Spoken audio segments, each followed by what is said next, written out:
Hey everybody, welcome to the live stream. Haven't done one for a little bit. Hey, if you can, drop a chat. Let me know if you're hearing the voiceover and the guitar. Okay, I just want to make sure we're cool from an audio perspective. Also, I do want to let you know it looks like there's quite a lag. I'm looking at my laptop over here between when I'm playing or talking and when I'm seeing the results come in. So if I'm a little laggy responding to your comments and such, just bear with me. All right. Welcome, Eugene. Eugene asked an interesting question. What's your goals for your chats on this site? Well, the goals for today's live stream is for me to play some guitar. We got to have that, right? But I also have a pedal board that you'll see at the bottom of the screen. And I want to walk through what I've got going on here and what kind of sounds the different pedals are generating to hopefully give you some thoughts and ideas, if you're a guitarist like I am, for how you might want to set up your pedal board. So again, here's what I've got going on. I'm going to get my Ebow and I'm going to play a little more kind of Frippertronics kind of things. Just listen to the tonal quality of what I've got going on here.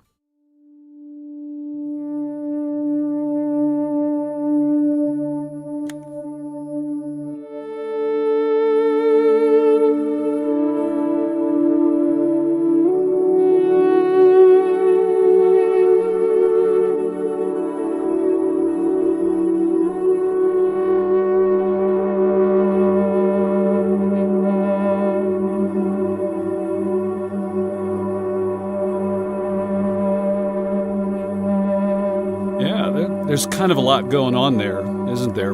So we're going to break it down and get into it.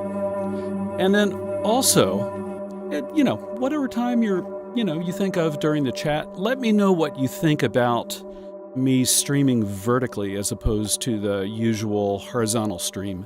YouTube seems to be saying, hey, have you ever thought about vertical live streams? So I'm giving it a go. Let me know what you think. All right, what else is going on? All right, so it looks like the sound is okay, so I'm going to go with it. All right, so as you guys are thinking of comments or questions you may want to add into the chat, I will be keeping an eye on that, and we'll see where that heads. But in the meantime, let me start breaking down what's going on the pedal board. And you might be thinking, well, okay, I don't have any of these pedals. It's probably true, and that's totally okay. This is kind of more about concepts. So let me go ahead and turn everything off. Currently, I got a bunch of foot switches I got to hit here. There we go.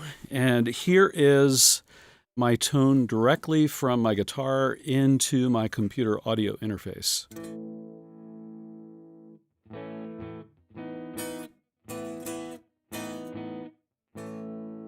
Not much going on, is there? All right, so. Nope, still not a lot. There's something. So let's talk about what just happened. In my signal chain, I'm going from the guitar into a tuner. It's an old TC Electronic Polytune that I've had for many years.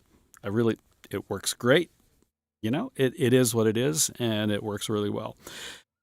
From there, I'm going into the Strymon Compadre, which is a compressor, and I hear my P's popping here, so sorry about that. So I'm going into that Strymon compressor, and I'm going to use that to squeeze the distance between loud and soft on my guitar tone. I know a lot of you probably use compressors, but maybe some of you don't. And maybe you've been wondering, what would a compressor do for my sound? So I've got it turned off right now, but let me go ahead and turn on the amp modeler. I'll talk about that in just a minute. But here's what I have going on.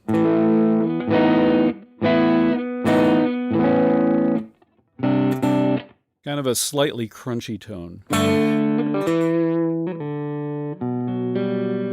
All right, so If I throw the compressor on, what you're going to hear is an increase in sustain. And I think this is really important for me for the type of ambient guitar playing that I do. So here's with no compressor. Okay. No compressor. Let me turn it on. You can hear as the tone begins to die out when I engage the compressor, it brings up the lower level of the guitar. And that allows me to get more sustain on my guitar tone. And you'll find that this works really well with both humbucker pickups like this guitar has, and also single coil pickups, say like a Stratocaster or a Telecaster. So a lot of options there for squishing your sound down with compressors. Now, again, I'm watching the chat here. Do you have to have a Strymon Compadre? It's not a cheap pedal. I agree. And by the way, I did pay for the Strymon Compadre. It was not given to me.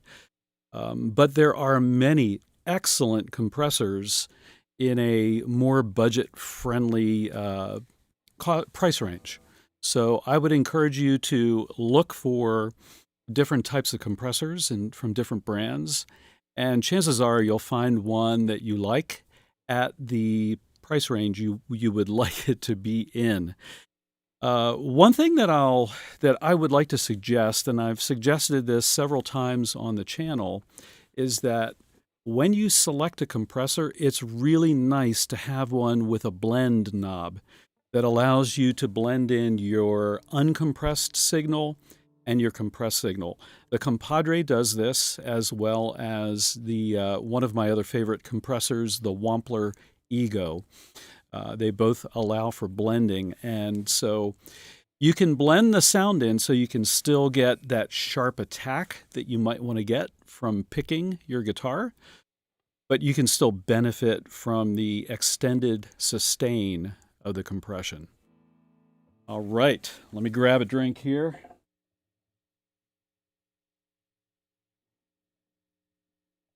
And yes, it's Sunday afternoon. I'm chilling out with a nice IPA.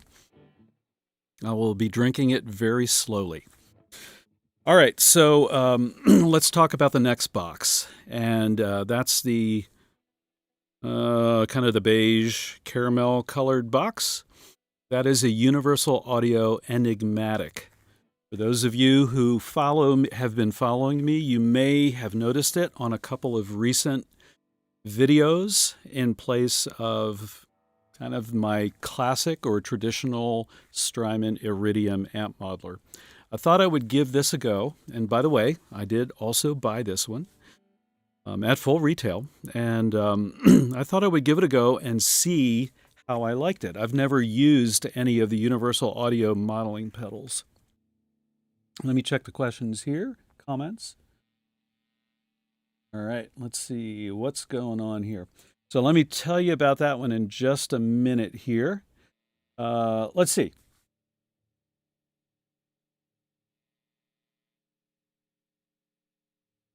All right, so we have someone asking how to shift between F sharp minor and B minor. That's great. So let's get to that in a little bit. I'll try and remember to talk a little bit about chord movement. I think that's a great question. So the insta orientation is a insta channel changer for me. Oh, sorry about that, MD. So I truly am interested in your feedback on this. So this is a new thing. TC Electronic, hypergravity, yes. Compressor, yeah, I have used the hypergravities. They're actually very nice, and you can, with those tone prints, you can add in different types of compression, right, as you may desire. All right, so let's talk about that Enigmatic. As you may know, the Enigmatic is supposed to be modeled after an early 80s Dumble amplifier.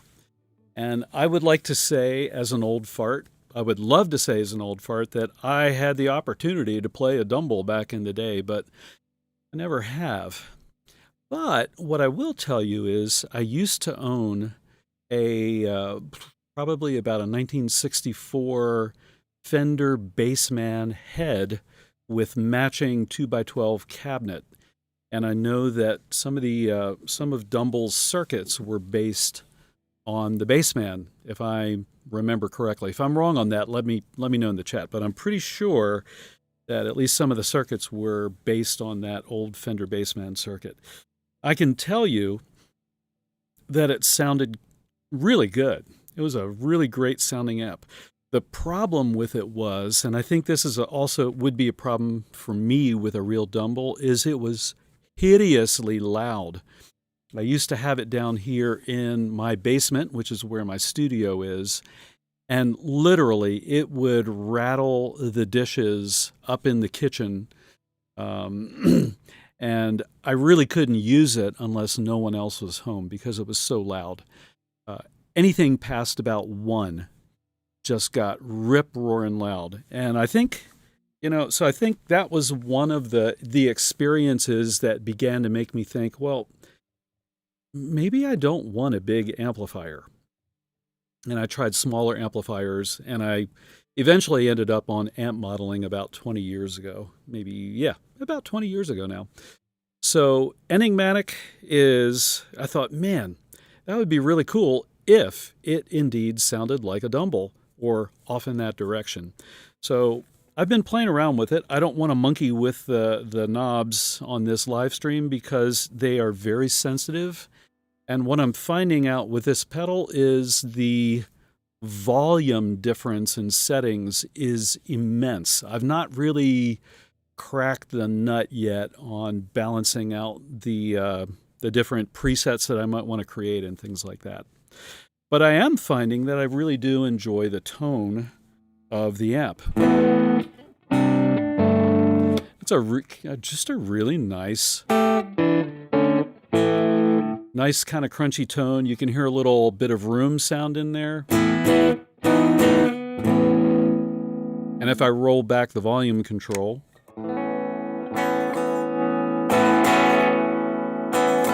it does as advertised, and you hear the gain structure kind of change and the distortion level reduce pretty markedly. So I'm going to be playing around with it for a while here. You're not going to see the iridium go away.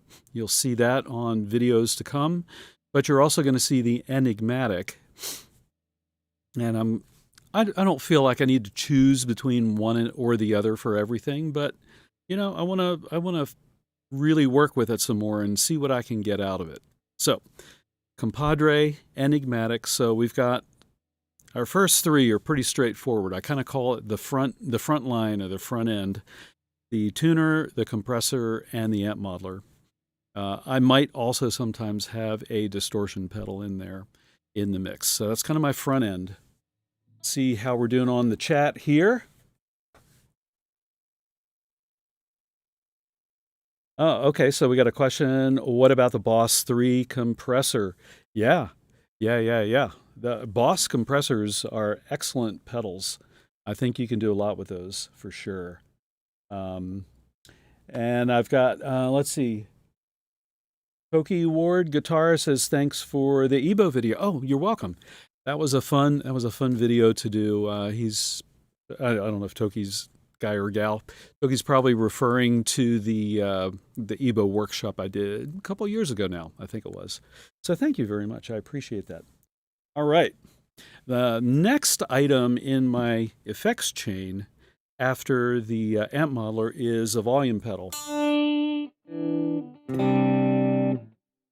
And for this, on this pedal board, I'm using the Lehle Mono S, I think it is. It's the smaller footprint Lehle volume pedal.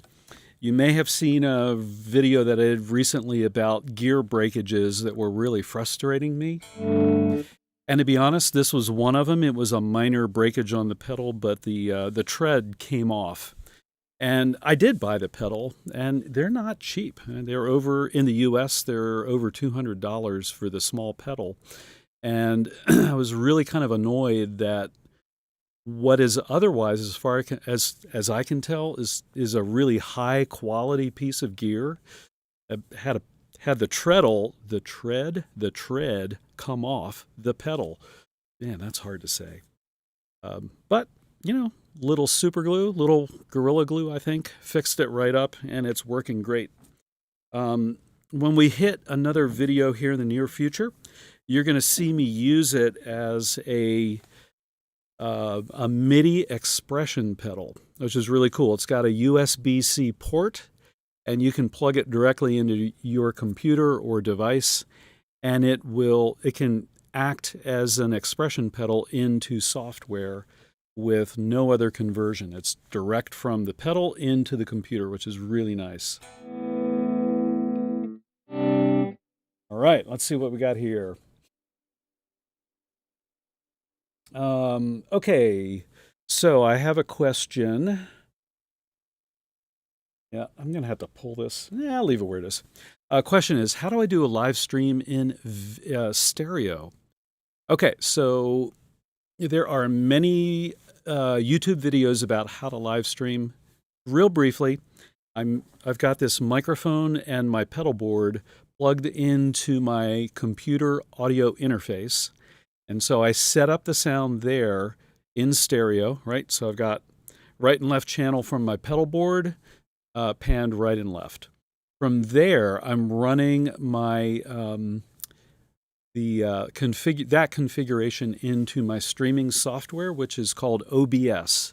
It's an open source streaming software, and that allows you to set up a stereo feed from an audio interface. So that's basically how I'm doing it. It's actually pretty straightforward. And then, of course, from there, OBS goes into YouTube. I'm pointing at my laptop over here, into YouTube for the live stream. And you may notice I have two cameras on this live stream, one for me up here and one for the pedal board. And I have two Elgato video capture devices. I forget what the model is, but it's basically the HDMI output from the cameras into those devices, which plug into USB ports on my computer. All right, enough of the mechanics of live streaming. All right, so let's see. How tall am I? I am, let's see, it looks like you're 193 centimeters, and so I'm American, so I can't automatically translate from non-metric to metric. So I'm just going to say I'm about 5'9". I'm not very tall. So whatever that is in centimeters, somebody put that in the chat for that comment. But this is a small guitar. I'll talk about the guitar in a few minutes. Have I ever used a MIDI foot controller? Yes. I was just talking about the Lehle pedal. That, in effect, is a MIDI foot controller. I also have a, I can't remember the brand. I got it off of Amazon. It's a MIDI Commander. For some reason, the brand is escaping me. But it has 3 or 4 foot switches. And, of course, you can connect it to your computer or device via USB and then create your MIDI connections that way. I'm going to have some more videos regarding that soon. All right, so let's keep going here. So I've got the front end, right, the amp modeler into the volume pedal. And then next up is the Chase Bliss Onward. So as I think about a pedal board, what I typically do is I'll set up my front end, right? That would be my amp modeling and volume pedal. And then typically the next piece in the chain is going to be what I call maybe a seasoning or a spice kind of pedal, just to add some spice or seasoning to the sound. So that could be anything from a chorus pedal, phaser pedal, that type of thing, to a glitch pedal, or in this case, the Onward, which does kind of glitch, freeze, chorusy types of things. And I've got this set up to provide this kind of a sound.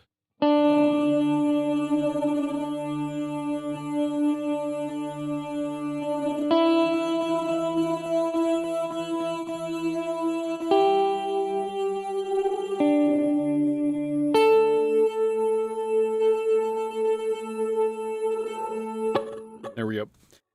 Yeah, sometimes it's a little hard to stop. Hey, what's going on here? That's pretty... oh my gosh, that's funny. Okay, stop it. All right, so as you can hear, this is kind of glitching and freezing the guitar tone. And so its function in this particular pedal board is to provide an underlying layer that rides underneath what I'm actually playing. So for example, if I play these volume swells,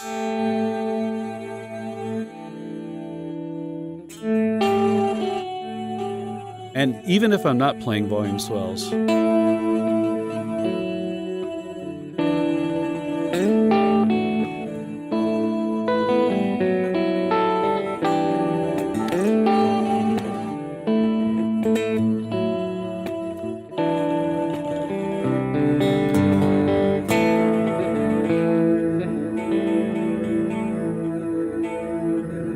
yeah.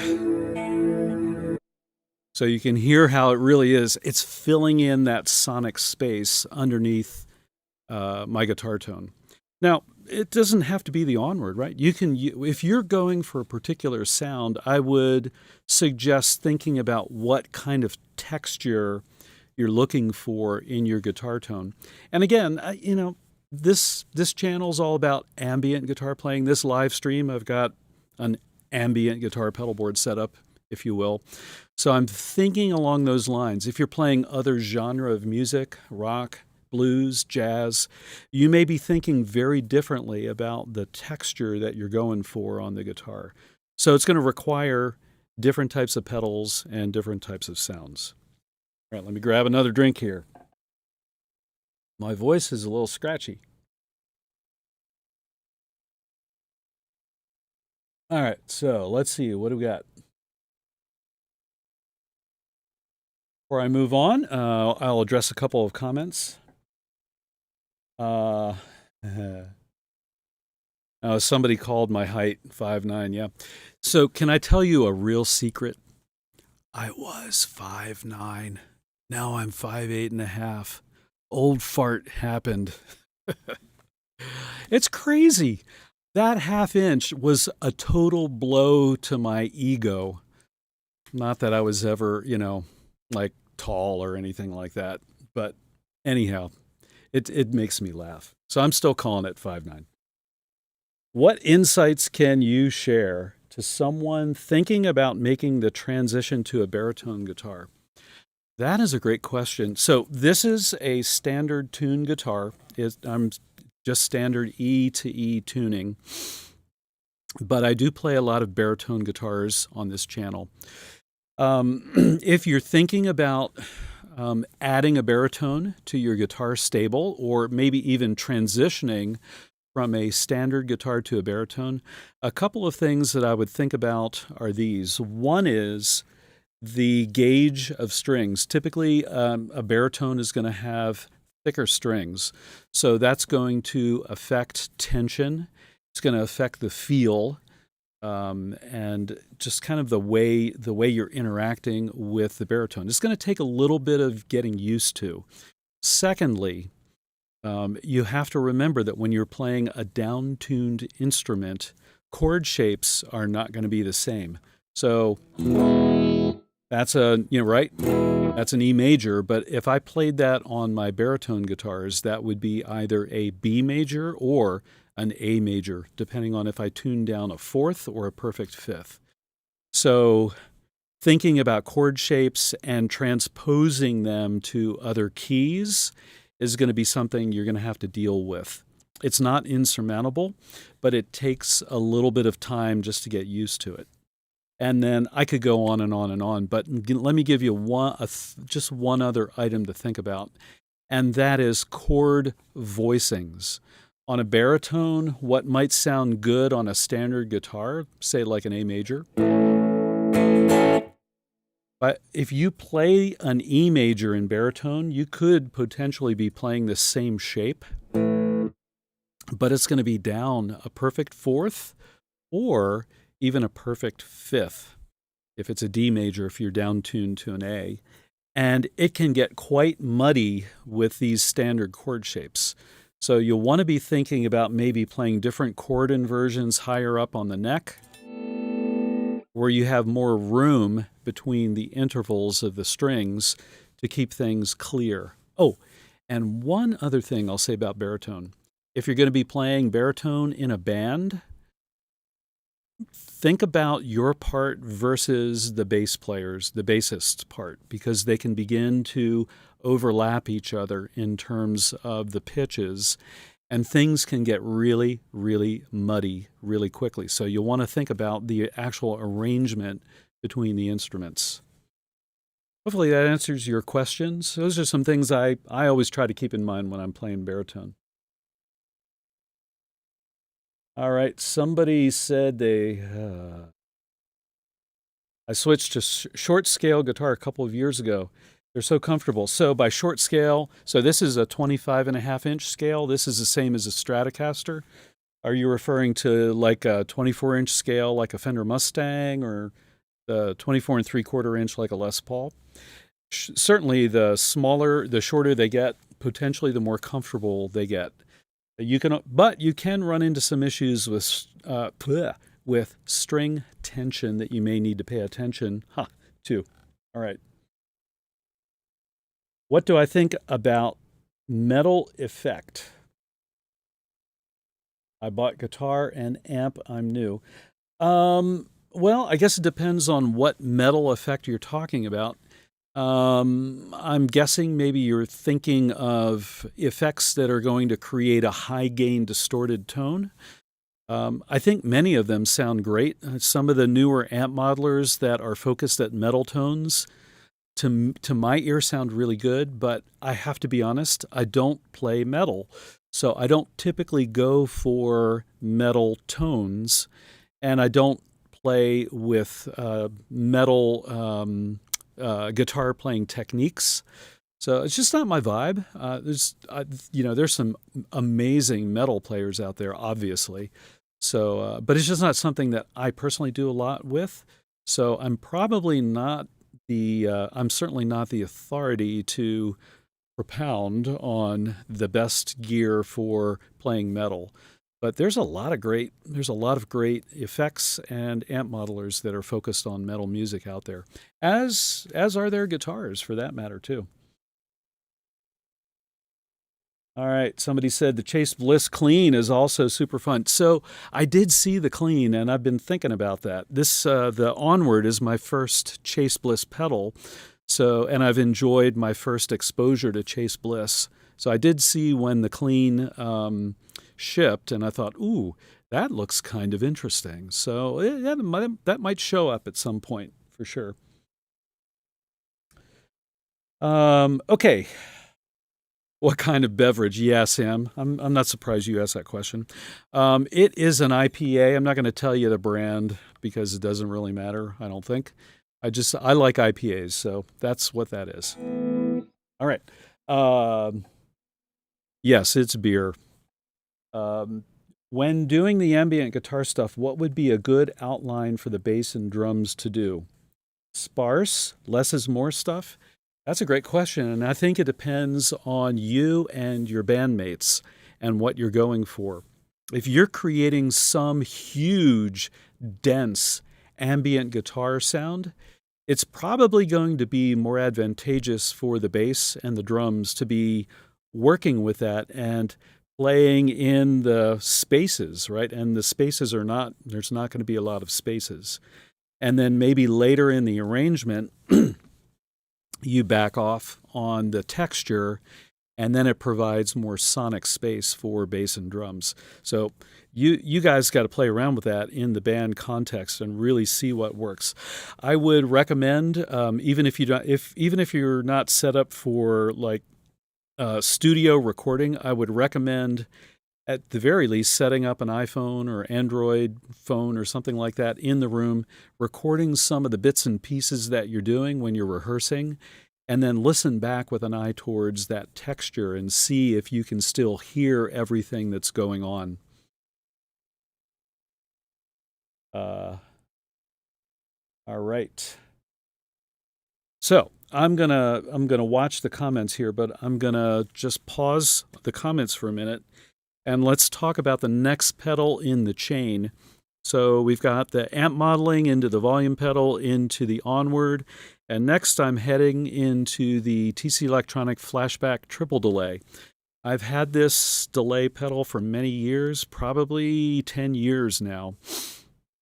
And it was a pedal that I purchased, as opposed to TC Electronic giving it to me. So I bought this pedal, and I have been in love with it ever since. What I really like about this pedal is, although it's kind of big, you get the 3 delay lines. And although it's not a great pedal for perhaps a live situation where you're wanting to switch between a lot of different delay types and settings, what it really is great for is stacking delays. So I've got this set up with 3 different delays, as you would expect. Delay 1 is a short slapback kind of delay. And as you can hear, it is a stereo delay. If you're listening on headphones or speakers, you'll be able to hear it. And it doesn't have a lot of feedback, a lot of repeats. Okay, so that's delay line 1. Delay line 3, I'll get to 2 in a minute, it's a longer stereo delay.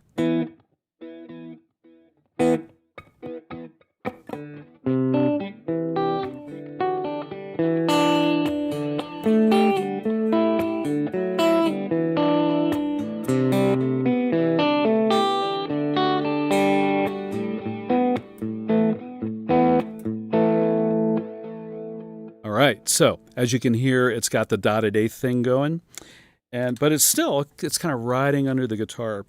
Delay number 2 is a long delay. The flashback triple delay can do up to a 7-second delay. This one is set at 7 seconds, and I use it for volume swells and Frippertronics style mini looping.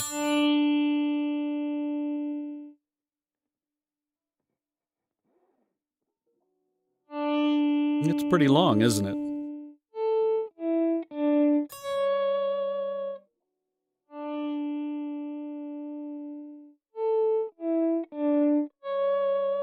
And one thing you'll notice when I turn the delay off, the repeats keep going on. So I've got the flashback triple delay set up to buffered bypass mode, which is basically their version of trails mode.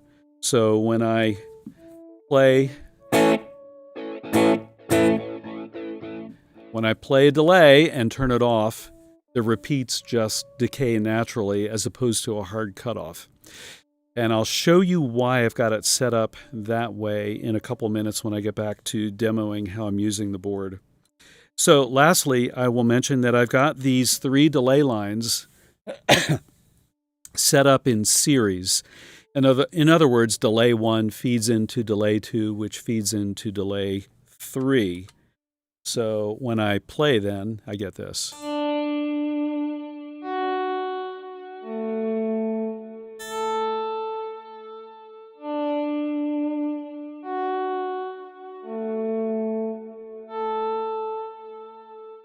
So you can hear how the delays are cascading. So it's kind of analogous to having 3 delay pedals and then just hooking them up in a line, right? So that is the flashback triple delay.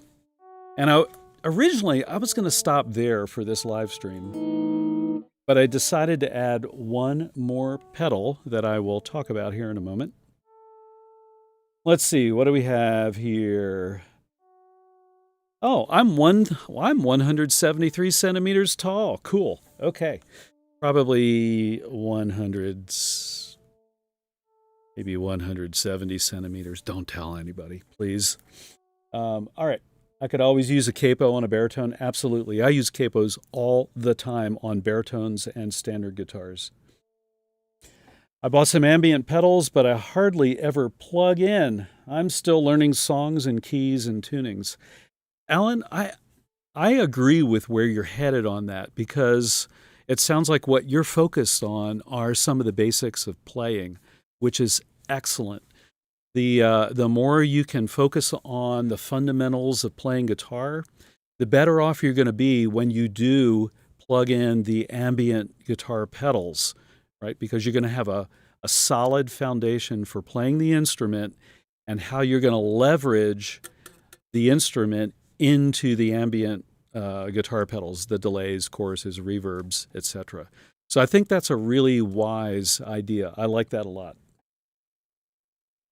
Have I ever had a Steinberger? I have not owned a Steinberger.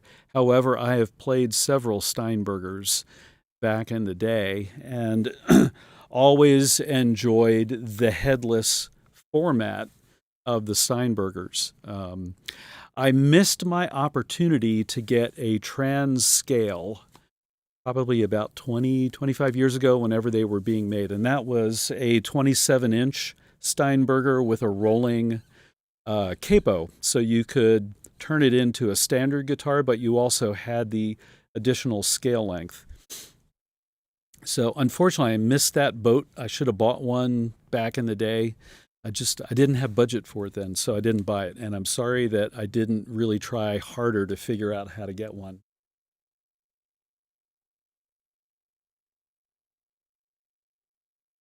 Alan says, I like drop tunings, but I just detune the strings. Yes, you can, for sure.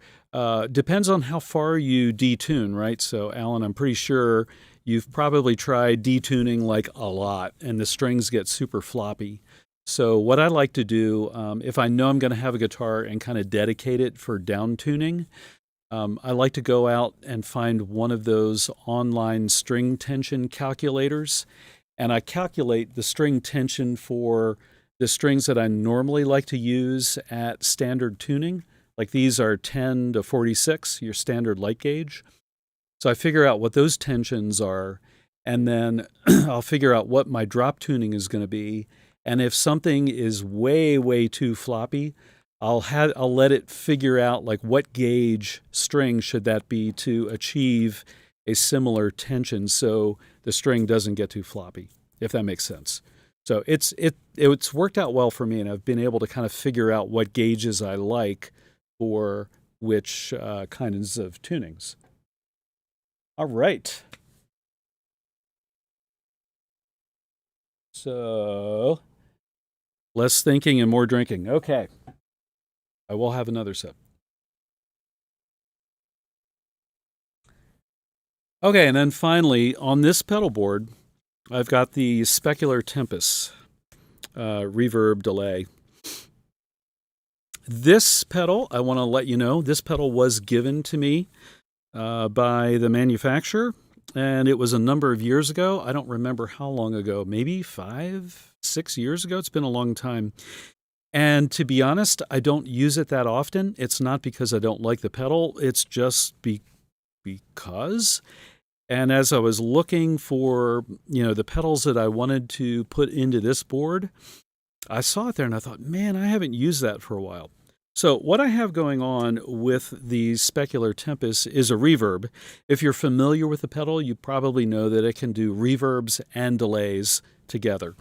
In this case, we're using a reverb, and it's a shimmer style reverb.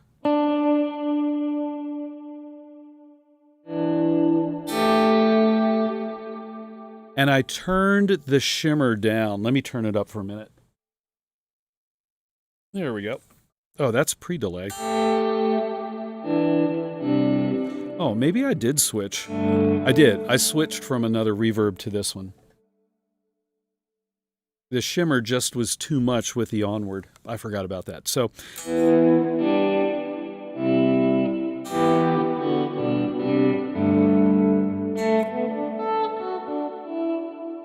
and again, there's a lot going on in this pedal board. So I didn't want a super long reverb because I've got long delays and the Onward is also long. But if I put it all together, this is kind of what I got going on.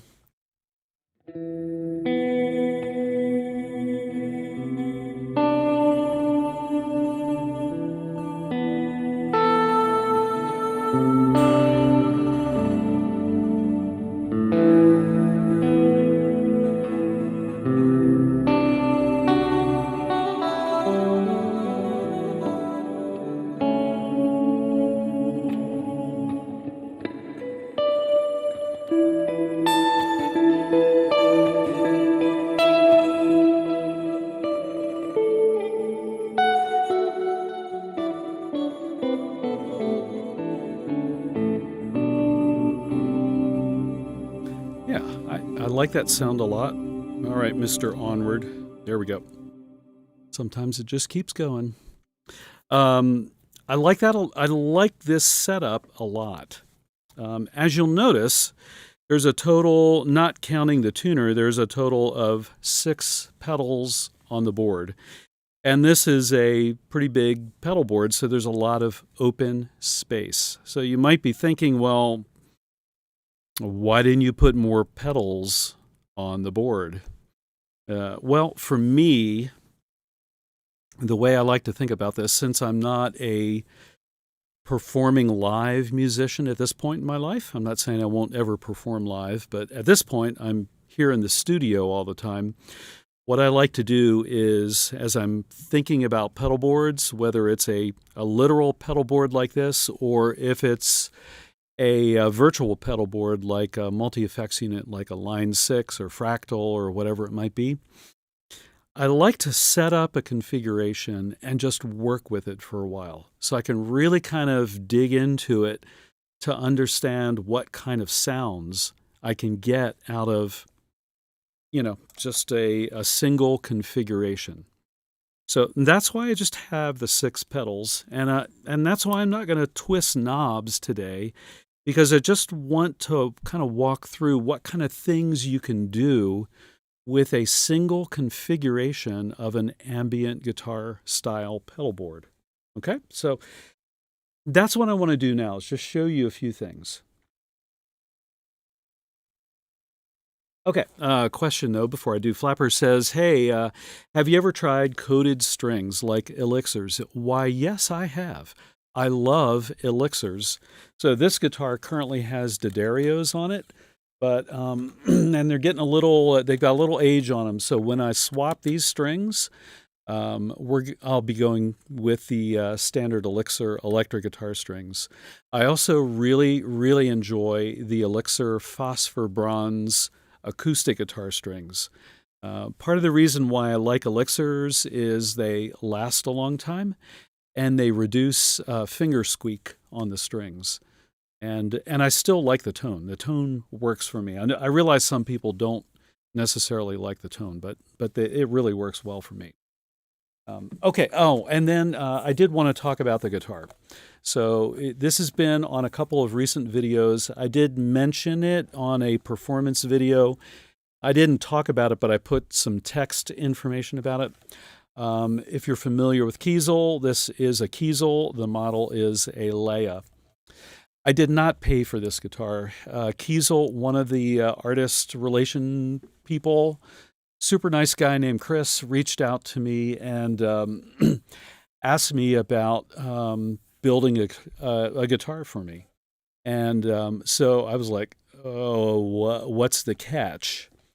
And his answer was, well, there is no catch. We want to get a Kiesel guitar in your hands, and we know that you have an old Carvin, and I do.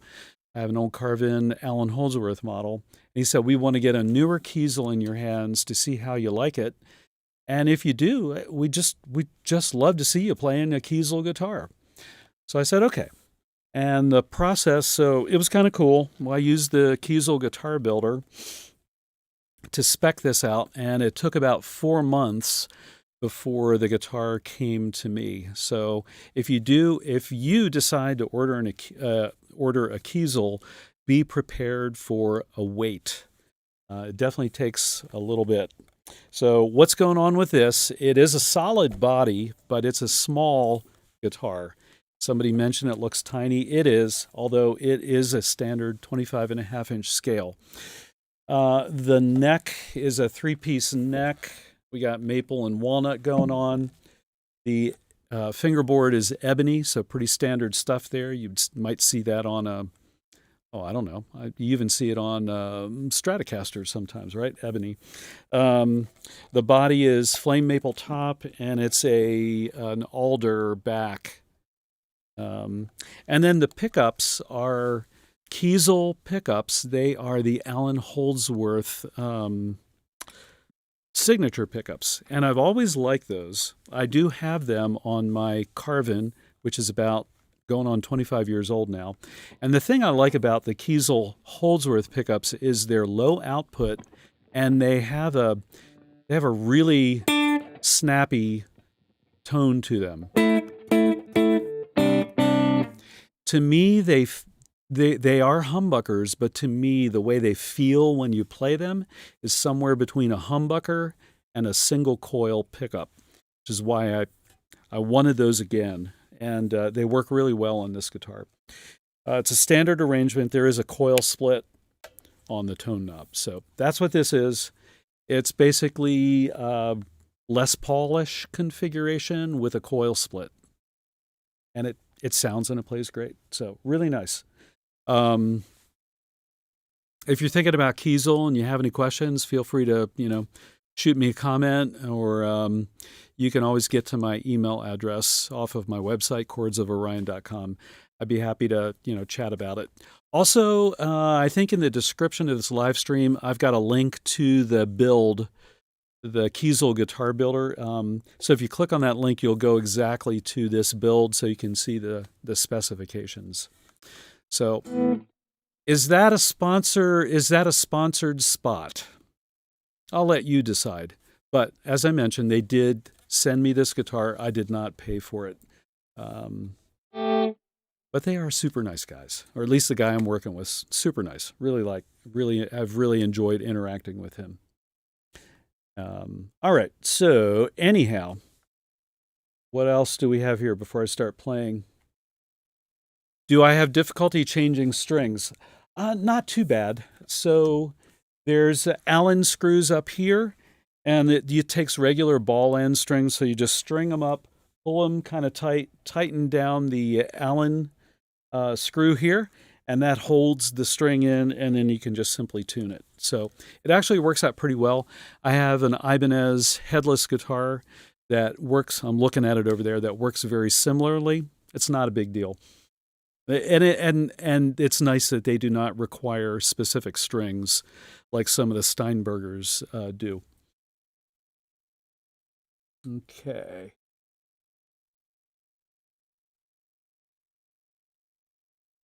All right. Holdsworth signature shootout. Yeah, maybe I could do that sometime. There are some tonal differences. The Holdsworth signature is a hollow body, so there is that resonant kind of mid-range that it has that this guitar does not have. But it is kind of amazing how similarly they play, even though there's close to 25 years difference between the old Carvin and the Kiesel. Somehow Kiesel has been able to kind of maintain the same kind of build vibe as the older Carvins did, which is good.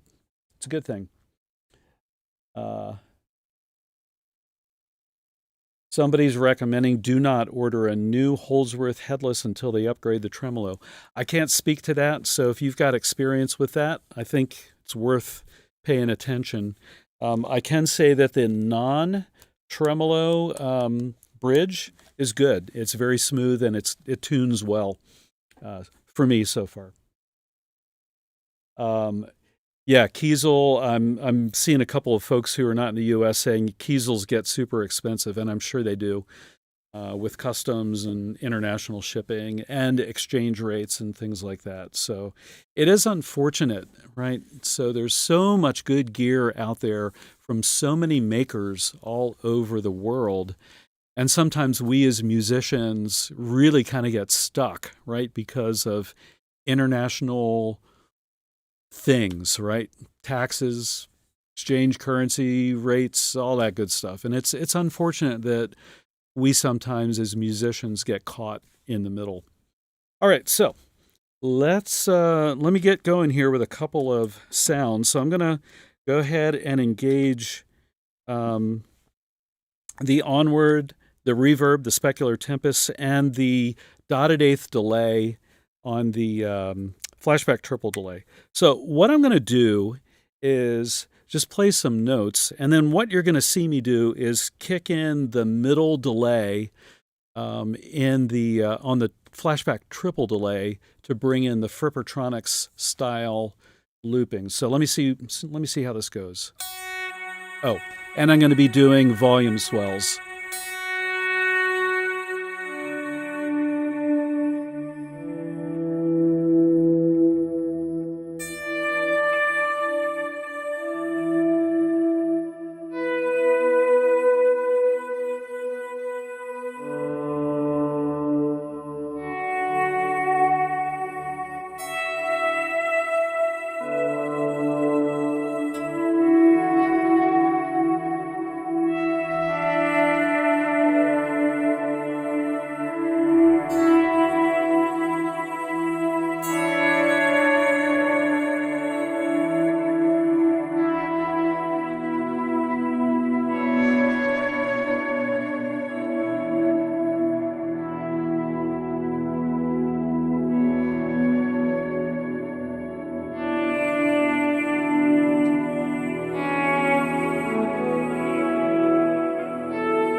So what you heard there was kind of a lot of stuff going on, right? So we have the Onward. Again, it's filling in underneath the guitar tone. And then I used the dotted eighth delay, which is probably about a 1 second delay or so. And then also what I'm going to call the Frippertronics delay. And what you saw me do was switch the Frippertronics delay in and out, where I could create a layer and let it ring out while I play over top of it. So again, maybe I can just do like an E minorish kind of thing with the Frippertronics delay.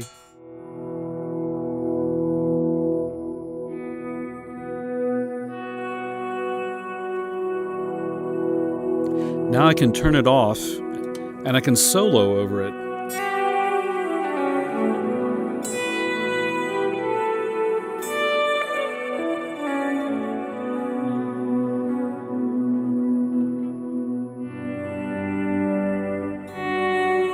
Turn it back on. Now I'm going to play a G. And solo.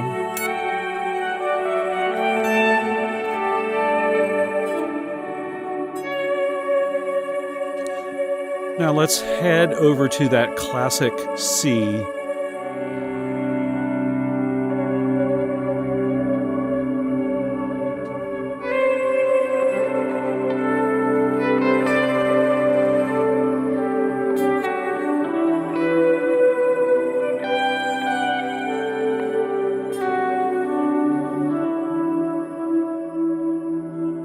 How about a D? Yeah.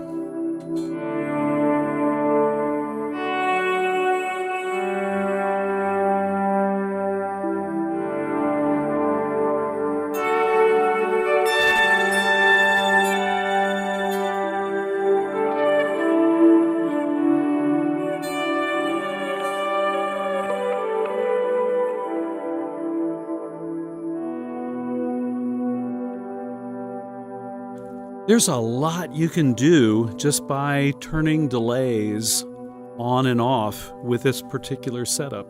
You can really control the texture. I'm not controlling the chat. Let me check the chat. All right, let's see here. Okay. Not a fan of headless guitars? That's okay, Jeremy. I know they're not for everybody, for sure. The great thing is, guitars are so personal, aren't they? We all think differently about the instruments we play. We have a different touch on the instruments. We're different sizes, right? So, yeah, what works for one person may be the worst decision for another, right? So, I get that. And they are very different than the traditional headstock guitars, for sure.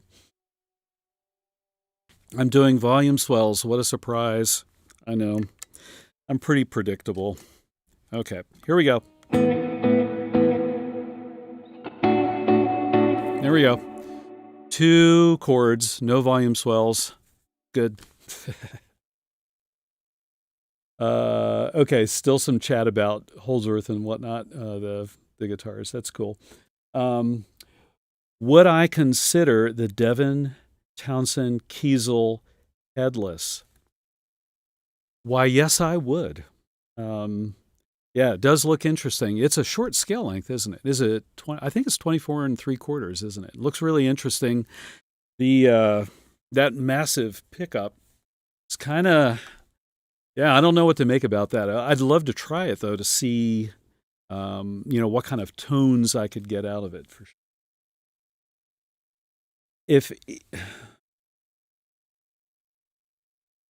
Can I use the Onward to build a drone, or is it too unpredictable? I don't think it's too unpredictable, but it is unpredictable. That's part of the deal with the Onward. So if you're looking for just a solid, drone, the Onward's probably not going to be the best choice. If you're looking to freeze a low, say it's a low drone, if you're looking to freeze a low drone and then let it go but change over time, the Onward could be a good choice. Let's see if I can do one here.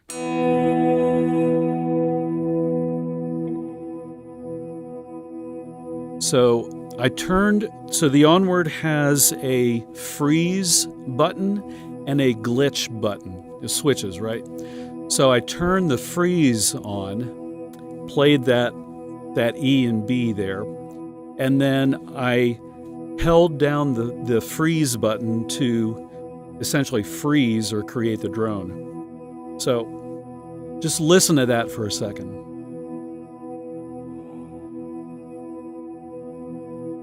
You can hear it's got a lot of movement to it.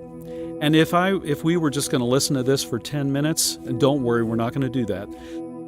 But if we were, we would actually hear it begin to shift in some different ways. But it is nice, you know, I can play over it now.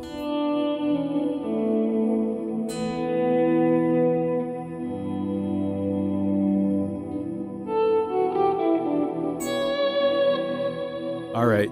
No volume swells.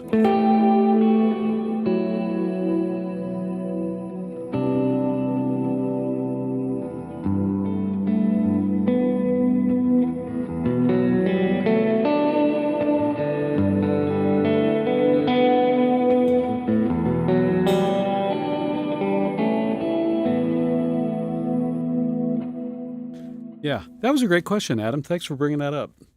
All right. Let's see, what else do we have going on here? Okay. So if each of the pedals were an ingredient to a meal, what would they be? Oh my gosh. I think the front line are kind of, if we're thinking about like a cake, right? So the front line would kind of be like the flour and the eggs and the water, maybe. The volume pedal, I'm not sure what ingredient that would be. But certainly as you get into the Onward, the delays and the reverbs, now you're working on the other flavors like chocolate. Maybe the Onward's like chocolate. And then the flashback triple delay and the flashback triple delays like your frosting. Maybe that's your buttercream frosting. And then the Specular Tempest, that's going to be like your sprinkles on top. How's that? For a culinary description of a pedal board. All right, let's see what else we got going on there. Have I ever tried a Klein? I have not. I would like to, for sure. Have I ever used a sustainer pickups? No, I haven't. And I would like to do that. I need to, maybe that'll be a goal for 2025 to get some kind of guitar that's got a sustainiac in it or something like that. I would like to try that out. I know that whatever I get out of it is going to be vastly different than what I do with an Ebow, which I'm going to get to in a sec. All right, let's see. Let's see. All right.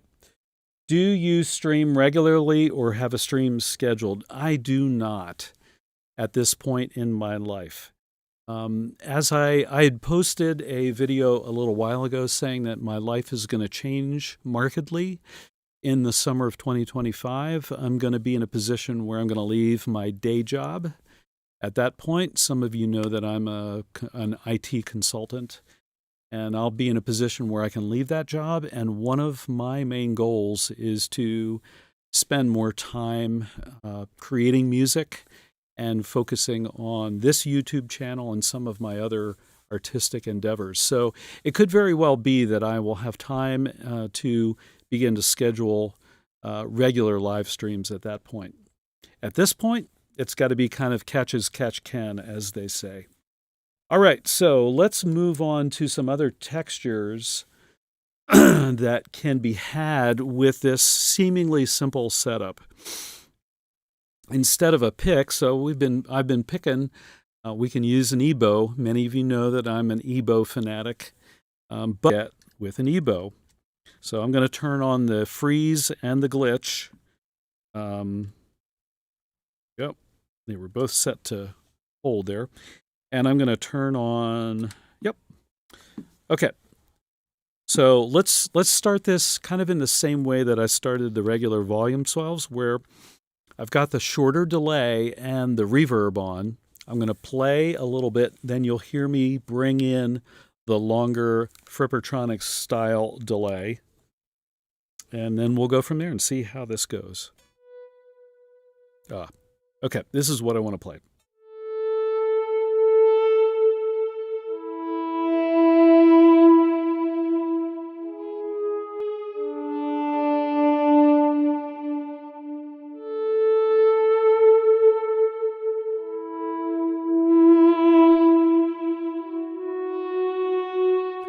Long delay now.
So some more ideas of how you can leverage a single set of pedals with a single set of sounds in different ways just by turning them on and off and using picks and fingers and an Ebow. All right, I see somebody, oh my, just popped in. Looks like Bill is sitting in a glass of water. I think you're referring to the vertical live stream, right? So again, if you've got any thoughts on good, bad, or ugly with this vertical format, let me know. Definitely interested in knowing if this is worth trying again or if the standard horizontal format is a superior format for the way you like to watch live streams.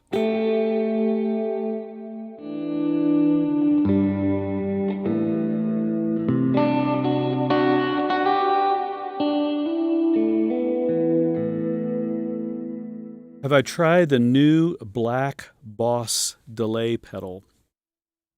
I think I'm looking at it here, I think you're probably referring to the SDE3. Yes, I have tried it, and I've got a demo of it here on the channel. I think I did that back in September, as I believe. It's a really nice pedal. It reminds me of the Strymon Dig. There are some things that the Dig can do that the Boss pedal cannot do, but there are a couple of things that the Boss pedal does that the Strymon pedal does not do. One thing I wish it had, I'm always wishing for delay pedals to have an option for a longer delay. So the SDE3, as I recall, in stereo mode, has a maximum delay time of 800 milliseconds, which is fine for typical, band music, rock music, things like that. If you're doing more textural things, like what I typically do, it is on the short side. The mono, if you set that pedal up in mono, you can go up to 1.6 seconds, so you get double the delay time. But it is a great pedal, and for the price, I think it's a great value. And the sonic character, the sonic quality is great. It sounds really, really good. Okay, let's see. What are some bands that I've been enjoying lately? Well, here's an interesting thing. I don't know that I have been listening to a lot of new bands lately. An interesting newer album that came to my attention that really kind of cool. So many of you are familiar with the band Hammock. They do a lot of ambient style music. They recently did a collaboration between them and Yellowcard. Are you guys familiar with the Yellowcard, that old school band, right? And what they did was they took some of Yellowcard's songs and redid them from what I call Yellowcard kind of pop punk. You guys can tell me what it really is, but I just think of it as pop punk. And they redid it. They redid them as ambient arrangements. So get your mind wrapped around that. Just think about that. And, or if you want to, go check it out. And it's really kind of interesting. And the funny thing is, I'm old, right? So I have grandchildren, and I was talking to one of my grandsons, and I happen to know that he is a huge Yellowcard fan. He's probably about 9 years old, I think. And so I said, "Hey," he was over the house. So I said, "Hey, let's go down to the studio and listen to Yellowcard." And his eyes got real wide, and he said, "Oh yeah, let's go." So we come down here, and I played him that album, and he was just so funny. He was like, they call me Grandpa. "Grandpa, this music is really weird. What is this? Are you sure that's Yellowcard?" So I said, "Yeah, listen to the guy singing." He's like, "That is him." I said, "Yeah, let's listen to the real Yellowcard song." So we went back and forth. It was just a lot of fun, though. And it's interesting. It was an interesting project, I think, in the sense of taking something over here and turning it into something over here. So you might listen to it and you might think positively like I do about it, or you might hate it, but it was an interesting project, I think. So that's one that kind of strikes me lately. The other thing is the reconstituted King Crimson band. Well, they're not really King Crimson, but the band that's doing King Crimson with all the original members and Steve Vai in the place of Robert Fripp. That has been interesting. I've got, I think I know somebody that went to see them, I think, and I've been meaning to see what they thought about the show. I've seen bits and snatches. If anybody on the chat, if any of you've heard him or gone to see him, or you've heard more significantly how they're doing, drop a comment in the chat and let me know what you think. How do you feel? I mean, even with somebody like Steve Vai, how do you feel the sound and feel of a Robert Fripp? Vai has a very distinct sound and playing technique, as does Robert Fripp. Are they interchangeable? Right? So let me know what you think there in the chat. For very long delays, use the eventide. Yeah, I think you're right. There's a lot of long delay options there, aren't they? Okay. Speaking of kids, why sure, let's speak of kids for a moment. Did you start your kids playing when they were young? If so, what was your thought process while doing that? So, I have a large family. I have a bunch of kids. I won't give you any numbers, but it's a lot.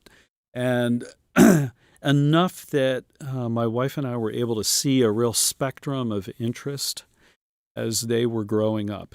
So we do have a couple of musicians in the group. And we have a couple of athletes in the group. And we have a couple that do other things. We have one who is, we have a musician who's also into literature, but we have one who's seriously into literature. And then we have another child who's grown. She's well on adulthood. Her artistic interest is in knitting.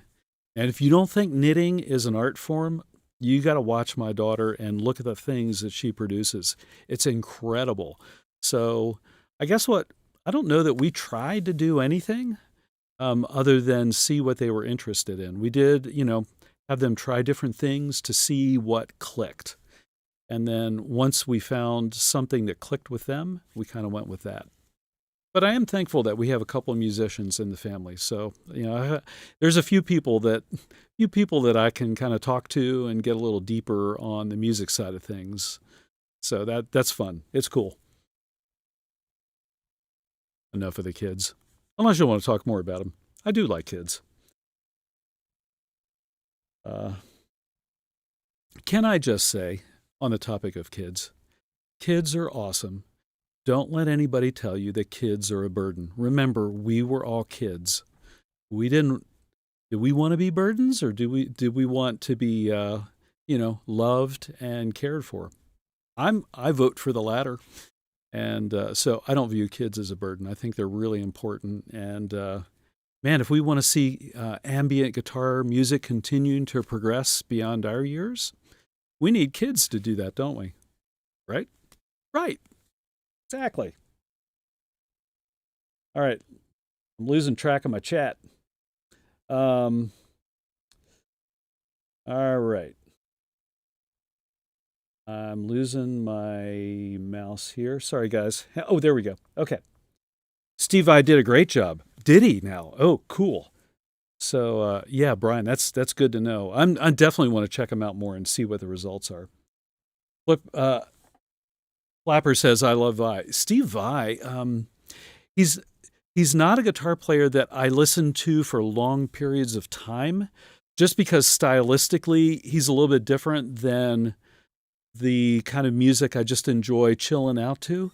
But when I do listen to him, I'm always super impressed with his tone and technique. And, his career has been an amazing career for sure.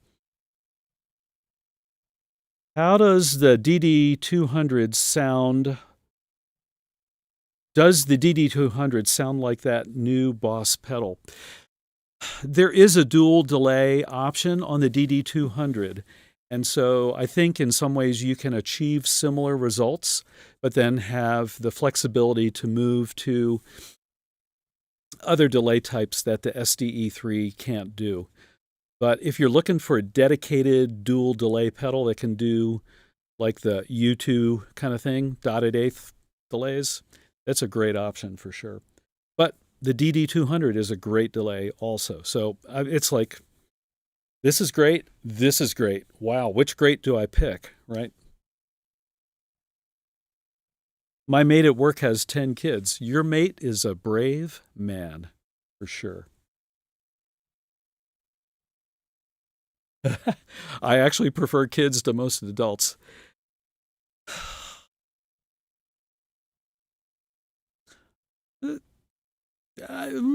Okay.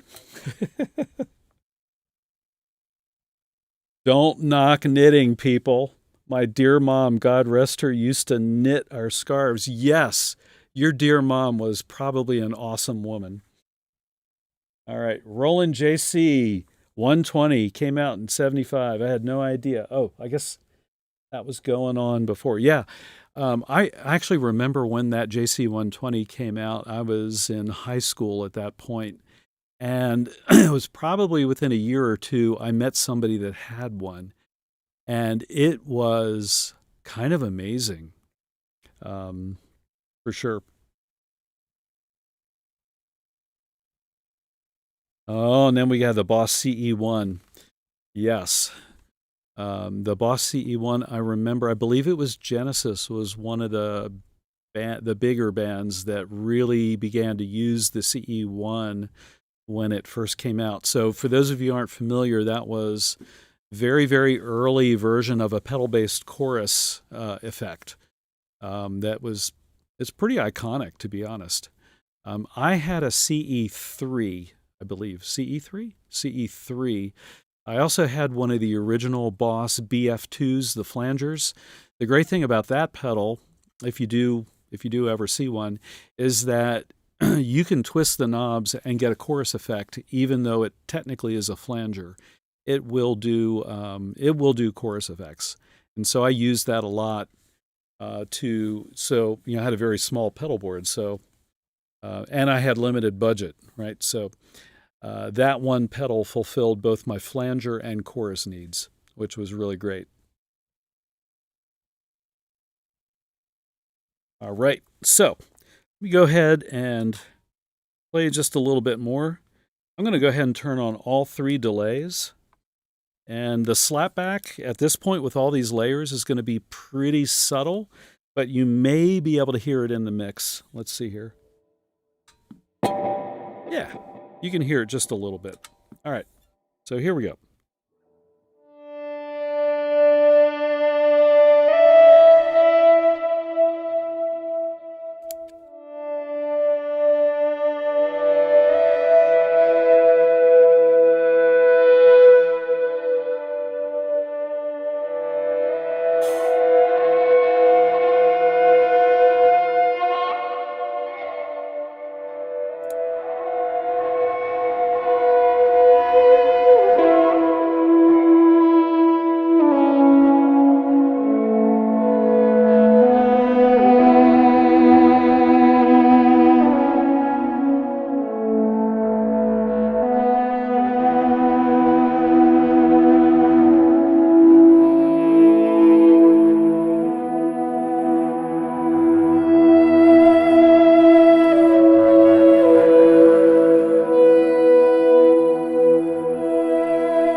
like I said, if you work with the pedals that you have, you'll be amazed at how many different tonal textures and layers you can get out of the pedals. So, again, some of these pedals I've had for many years. The TC Electronic Flashback, like I said, I've had that for about 10 years. I still feel like I am plumbing the depths of that pedal. The Onward is new, relatively. I know there's tons of stuff that I haven't even conceived of that lie in that pedal. So I really do need to use it a lot more. The Specular Tempest, as I mentioned, it's been kind of lying dormant for quite some time. And, getting it out this time kind of makes me feel sad that I missed opportunities to use it prior. So I'm going to have to use that one some more. And then I did mention the enigmatic earlier in the conversation. I know that I am very early on in my exploration of that pedal. So as we think about pedal boards, I think, I've seen a lot of ambient guitar pedal boards over the years on YouTube that are stacked full of pedals. Maybe double the number here, maybe triple the number. And I'm not saying that the guitarist should not do that. Obviously, this is total subjective observation, right? But I do think that with what you can achieve with just a few pedals, we don't need to be building out huge pedal boards all the time. Sometimes, yeah, but not all the time. So yeah, this pedal board's a lot of fun. I have to say, I'm going to be keeping this one together for a while before I kind of rip it apart and put some other pedals together. All right, let me check here how we're doing. Now we're in the Shire. I do like J.R.R. Tolkien. I'm about due to read The Lord of the Rings again. Okay,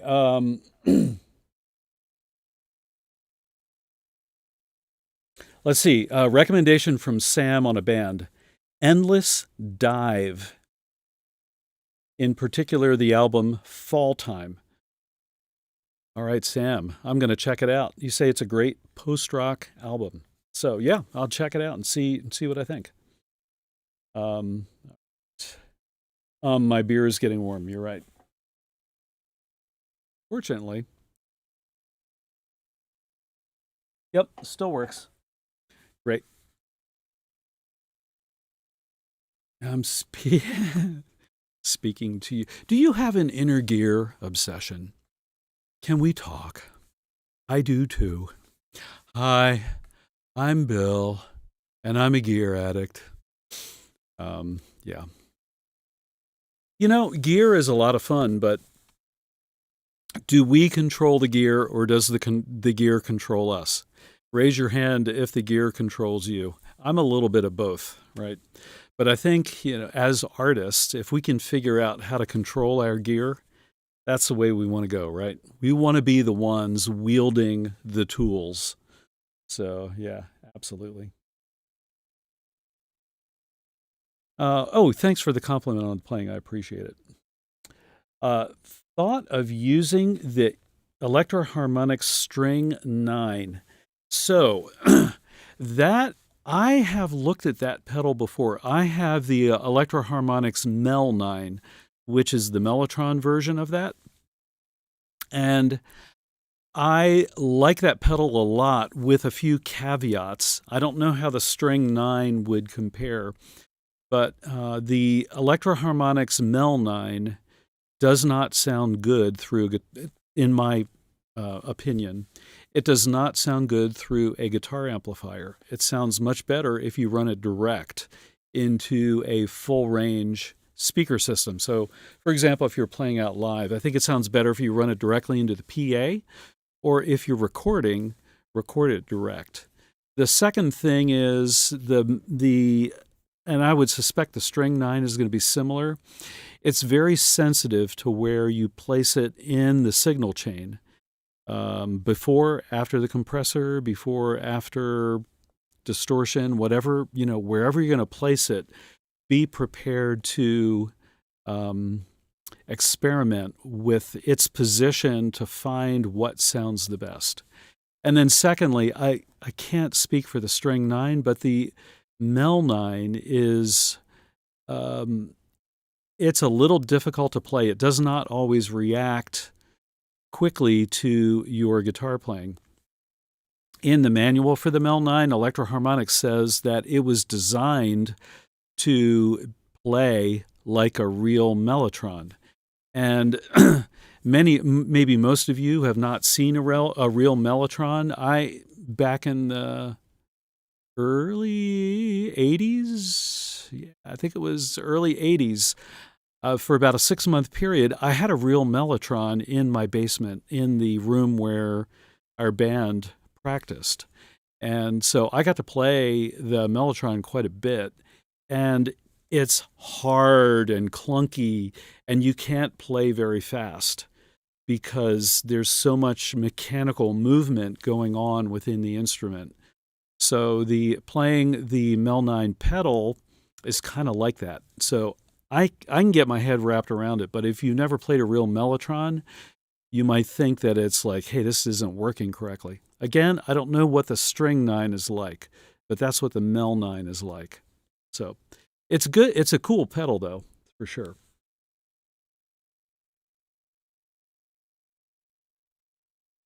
All right. My friend uses a Mel 9 on a Telecaster and Blues Breaker. Sounds great. Oh, cool. That's awesome. The Mel 9 is awful. I speak from experience. There you go, right? So it's definitely an acquired taste, and it's a cup of tea that is not for everyone, for sure. Right. I think I'm going to play for a few more minutes now, and we're going to focus on some glitch, maybe, from the Onward. Let's see what we got going here for glitch-wise.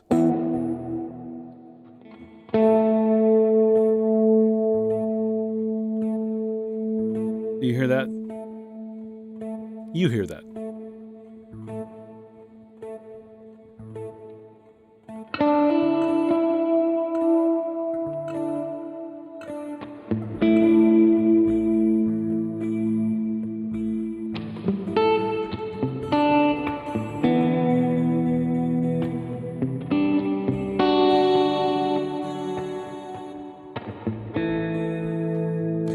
Let's try another setting on the Specular Tempest.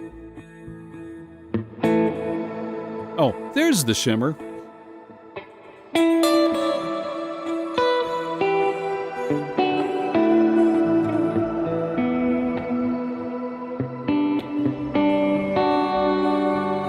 I need to turn the shimmer down. It's too much.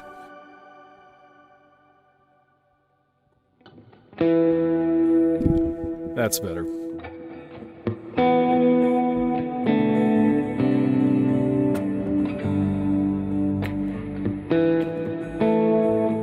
We'll add a little freeze in there.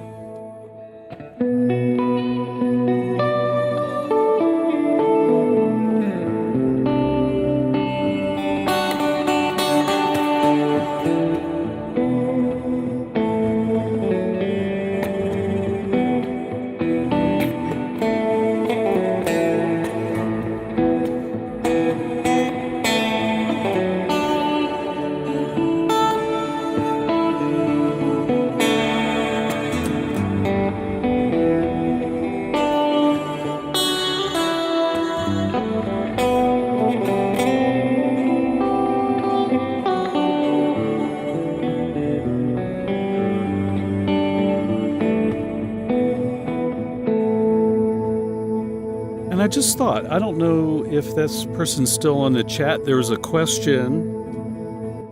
There's a question about moving from F sharp minor, I think, to B minor. All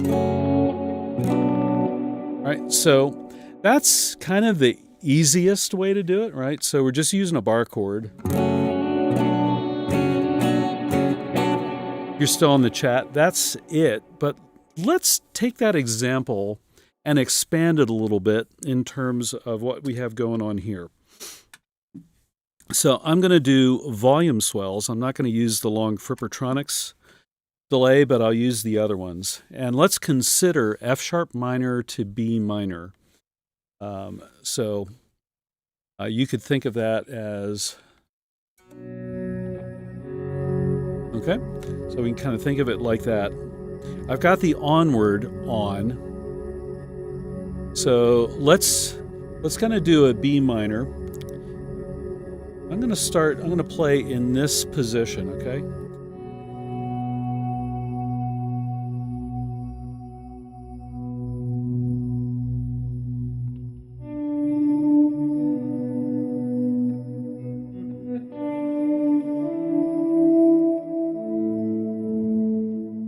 Okay, so we're doing more arpeggios, right?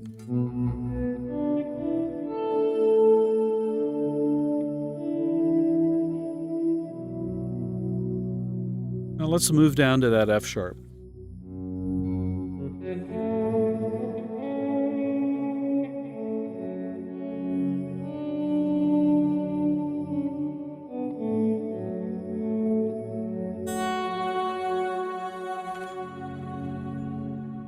And again, if you're on the chat, the person that asked this question still, you just think about the intervals that are involved even with the basic bar chord for F sharp minor. There's a lot you can do with that shape.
So what I'm doing there, it might sound a little bit different, is that when I'm playing melodies, I'm not playing adjacent notes. And a lot of playing today is really kind of based on that concept. In particular, some of the faster styles of playing, like sweeping and whatnot, where you are playing a lot of adjacent notes. You may have some larger intervals, but a lot of them are adjacent notes. Whereas I'm heavily influenced by Robert Fripp. We were talking about King Crimson in the chat a few minutes ago, and he plays in a lot of what he plays is what I would call angular in shape. So if you're thinking linear, which would be adjacent notes, we think about large intervals and skipping intervals. In my mind, I'm thinking angular. So again, if we think about that F sharp minor, I could play like that, and if I were a better player, I could play that really fast, and I know that some of you can. But the way I think about it is I think more of these larger intervals when I'm thinking about melodies.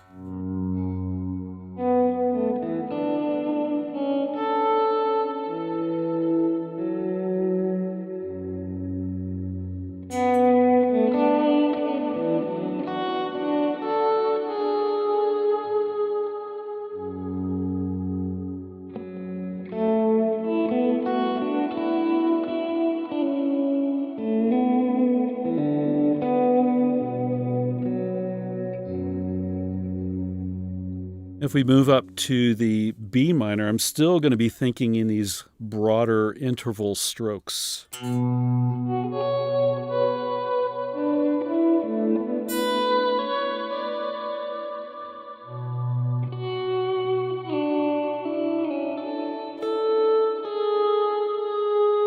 I'm not saying I never play adjacent notes, right?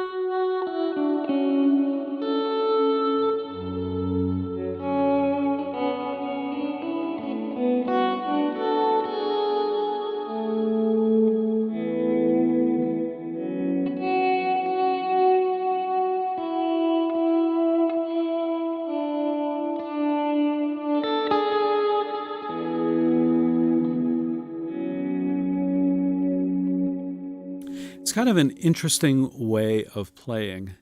And I think for me, I mentioned Robert Fripp, but I'm also heavily influenced, believe it or not, by some bluegrass players, in particular Norman Blake. And so alternate flat picking and hybrid picking came into my life fairly early. And that lends itself to these wider intervals where maybe I can...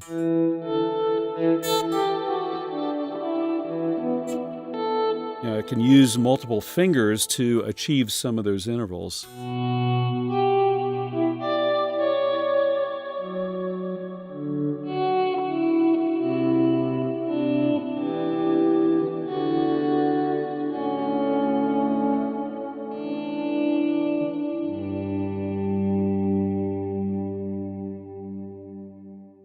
All right.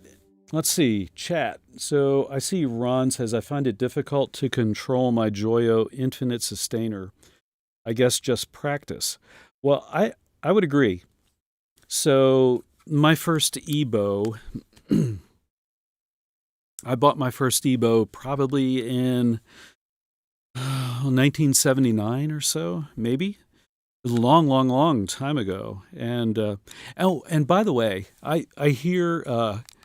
sometimes complaints about the cost of an Ebow because it's $99.99, but the Ebow, I don't remember that initial Ebow. That might have been $79 in 1979. And then my second Ebow, Onward, and this is like number 6, they've all been $99.99. So Ebows have not really fundamentally changed price over the many years. So if you consider it on an inflation basis, sorry for getting economical, but it's pretty good value. The Joyo Infinite Sustainer, though, I did a shootout, and I found that the Joyo works pretty well, at least the one that I have. It's pretty comparable to the Ebow. If you're holding it, so the Joyo, you're supposed to hold kind of backwards compared to the Ebow. But I like to actually flip, and I'm sorry I don't have the Joyo here, but I like to flip the Joyo around and hold it backwards. And I've gotten a number of comments here on the channel of, hey dude, you're holding the Joyo Infinite Sustainer backwards. Well, yeah, I know that. But because for me, it works better and I can control it better if I hold it backwards. So if you're not holding it backwards, I would recommend trying, flip it around and see if it works a little bit better for you. But it does take a bit of practice, in particular switching strings. And it was many years before I sat down and just said, I am going to learn how to switch strings on an Ebow. Right? Like that. For many years, I just kind of hung out on the one string.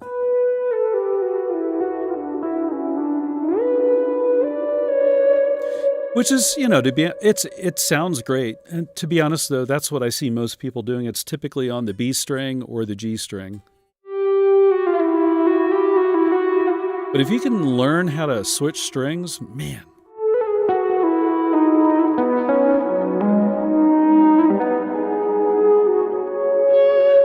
It opens up a whole new world of Ebow playing for you. So I would definitely encourage you to take the time to practice. The more you practice, the more use you will find for the Ebow. All right. Let's see. What do we have here? I wish. Oh, yeah. So, okay, there is a comment about the price. Sorry, I'm not sure if that was before or after I mentioned the price. So, again, I know we all want to get good deals on gear. I get that, and I have found a couple of real bargains recently on Reverb.com that was really pleased with. But the Ebow is a tool. Um, it is cheaper than a lot of pedals, so I'm not telling you what to do. Keep looking on Reverb and see if you can find a deal. Um, but I guess what I'm saying is I feel like it's a good value even at full retail price. I've always felt like I've gotten my value out. I got another question. Have I ever tried a sustainer system? And the answer is no, but I would like to. And that may be something that I can target for sometime in 2025.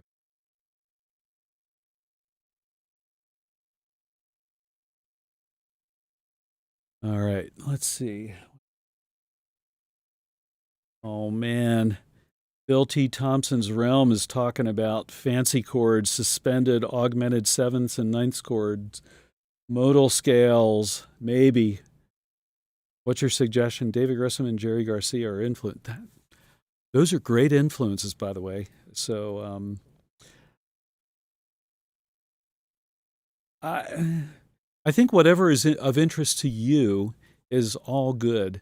Modal scales are very helpful. I'm not an expert on them. I have practiced them over the years, and I'm reasonably aware. Again, I'm not an expert. I'm reasonably aware of when I'm playing in different modes.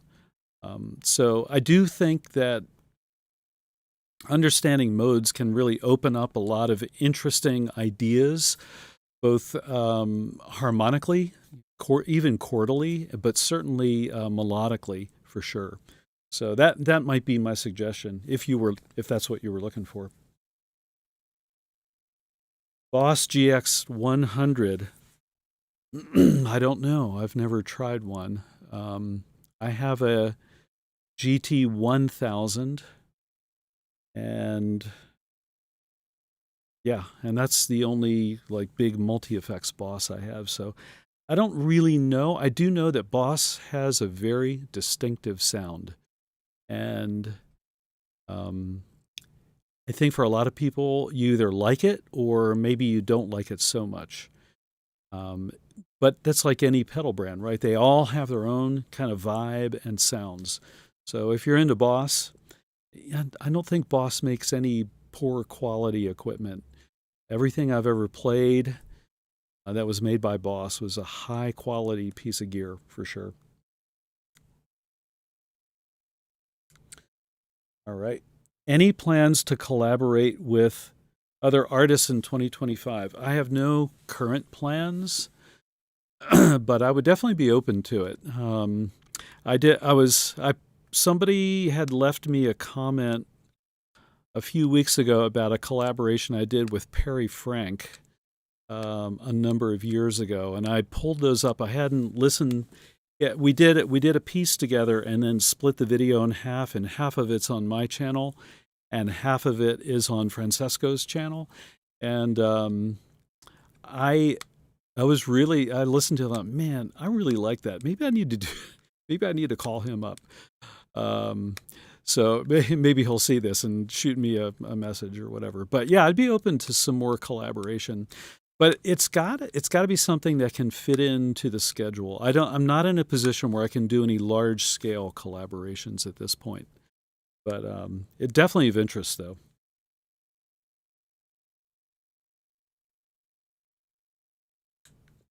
Right.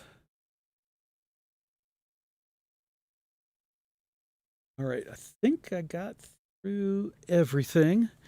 Let me play for, let's see, what else can we do here? Um,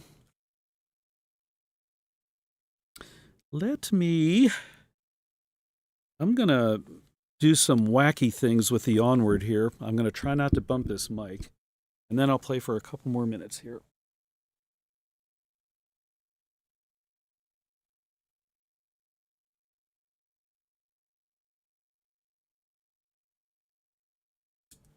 All right, let's see what we get here. Whoa, oh yeah. Oh yeah.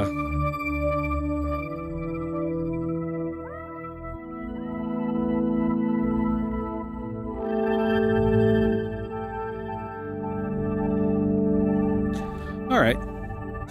I can do something with this. Let's see what we can do with this. We'll switch back to the Ebow. So I'm gonna switch between the Ebow and my fingers here. So let's see what we get.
Whoops, sorry about that.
Oh, there's another sound.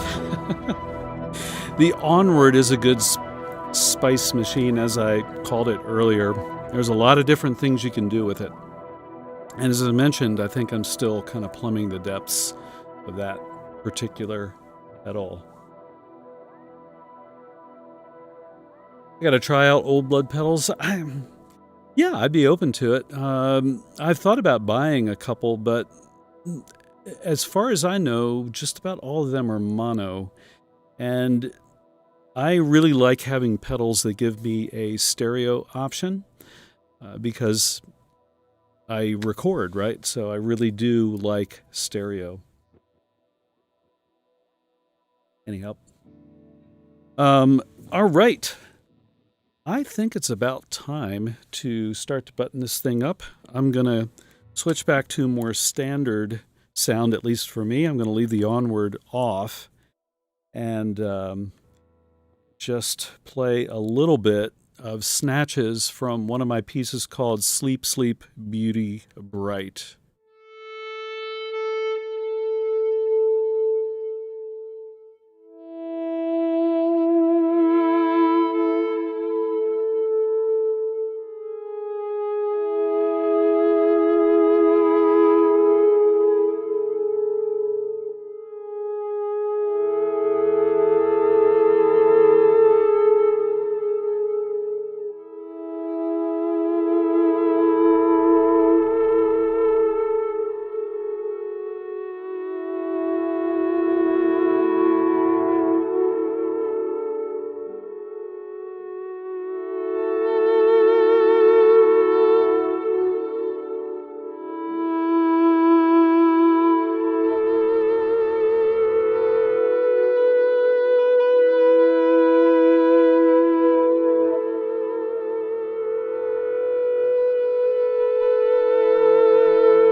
right, everybody.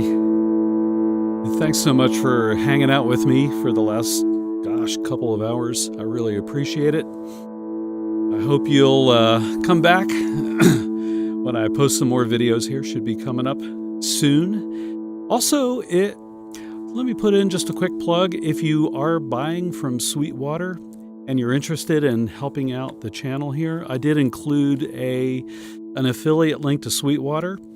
You know how it works. You click there, you buy whatever you want. Doesn't change your price, but I get a little commission.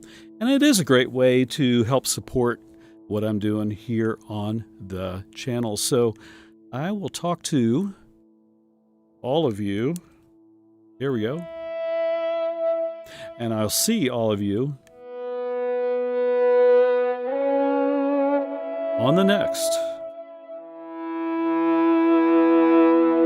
video.